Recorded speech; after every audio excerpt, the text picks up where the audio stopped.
విశాఖలో ఓ కుటుంబంపై వైసీపీ ముక్కల దాడి తీవ్ర సంచలనం సృష్టిస్తోంది. ఈ కేసులో పోలీసుల తీరుపై తీవ్ర విమర్శలు వ్యక్తమవుతున్నాయి. రాష్ట్రం బాగుపడాలంటే కూటమికే ఓటు వేయాలని గట్టిగా నిర్ణయించుకున్న ఆ కుటుంబం తాము నమ్మిన పార్టీకి ఓటేస్తామని ధైర్యంగా చెప్పింది.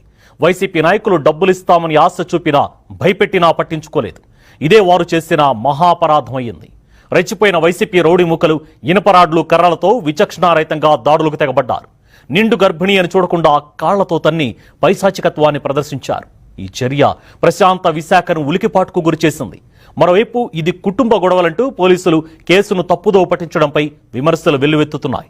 దాడి గురించి పోలీస్ స్టేషన్కు వెంటనే ఫోన్ చేసి చెప్పినప్పటికీ 10 నిమిషాలలో రావాల్సిన వారు గంట ఆలస్యంగా వచ్చారు. కనీస చర్యలు చేపట్టలేదని బాధితులు వాపోతున్నారు.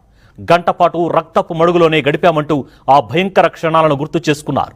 తలపై రక్త గాయాలతో స్పృహ కోల్పోతున్న ఒకరి స్టేట్మెంట్ ఆధారంగా ఇష్టారీతన ఎఫ్ఐఆర్